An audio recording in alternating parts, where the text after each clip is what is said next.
Hey there, shepherds.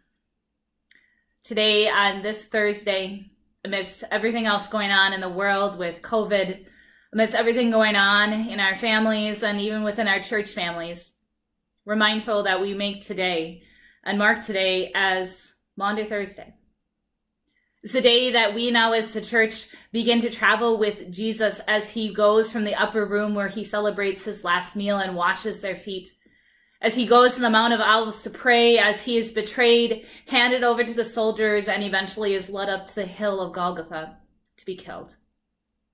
Later, Joseph of Arimathea will come and take his body down and put it in the tomb.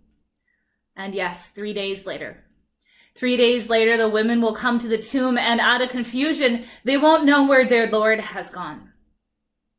But then the angel will appear to them, saying, "Women, do not be afraid, for the one you are looking for, the crucified one, he is risen." Of all times to be celebrating Holy Week, and of all times to remembering the story of Christ's suffering, death, and resurrection, it would seem like right now really isn't the appropriate time to do so. I mean, come on, there's plenty going on in our world, right? Well, maybe it's actually exactly for that reason, that right now is exactly the right time to take the time as the church to remember this story. And this year, not only to remember this story, but to experience this story with Christ. As I've been listening to the stories of many of you and checking in with you over the past couple days, it's become quite clear to me that there's a lot of stuff going on in your lives as well.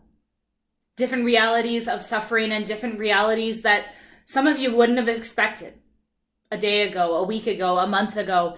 And now, in addition to everything else that the rest of the world is bringing, you're bringing that to Holy Week. The truth is that each and every one of us, no matter where we're coming from, no matter what the year has been like, no matter what this week has been like up until this point, are bringing something to Jesus as we go into this Holy Week and as we begin this walk through these great 3 days. It'd be one thing to think, oh shoot, I just got to leave all those things off to the side and just focus on my discipleship with Jesus, and that's where my brain needs to be. But this year, especially this year, in light of everything that has been going on in our world, and yes, in light of so much that I know is going on for our dear shepherds and our families, I invite you to bring all of that to the cross. At the beginning of Lent, the invitation was given for us to go out into the wilderness with Jesus, to strip ourselves of those things that kept us from him and kept us from each other, and instead to learn to trust our God. If there was ever a Lent in which we felt like we were being led into the wilderness, this Lent might be it. I mean, just look at some of the pictures that are coming out of larger cities with streets that are bare. Look at some of the pictures that are coming out of our schools, even here in town, with classrooms that are just bare.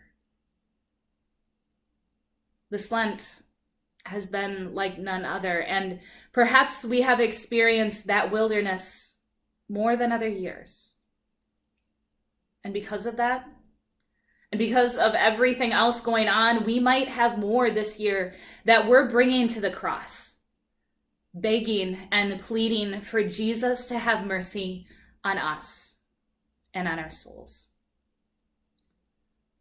Yesterday, on Wednesday, Governor Kim Reynolds issued a decree that all of Iowa gather together in prayer on Thursday, today. And so my challenge to you today is, after this Faith on the Go video, to stop in prayer and to take yourself, take your concerns, take your joys to Jesus. Take it to the cross. And if you feel so inclined, I invite you to share some of those prayers with me. I'm going to lean down and actually grab a cross. This is a cross that was made for me, at least 8 years ago. A cross that I used with some of women in a Bible study once, and I invited them to write down their different prayer requests on a piece of paper, and then we stuck those prayer requests one after another on this cross, noting how we are bringing all of those prayers to Jesus and asking for his mercy. For 2 days, I held on to this cross, but then on the third day, I carefully lit the edge of the paper that was on the outside. Do you know what happened? It made a rose. Out of those prayers, out of those things that we were bringing to Jesus Christ, something new was born. So today, bring your prayers to Christ. Bring your prayers to the cross. And over these next 3 holy days, bring yourself and all that you are to Jesus Christ. Share those prayers with me if you'd like to, dear shepherds, and I will join my prayers with yours and add them to our cross. In prayers for God to once again have mercy upon us and grant us the healing that we and all the world are longing for. I look forward to gathering with you all tonight for worship at 7 o'clock.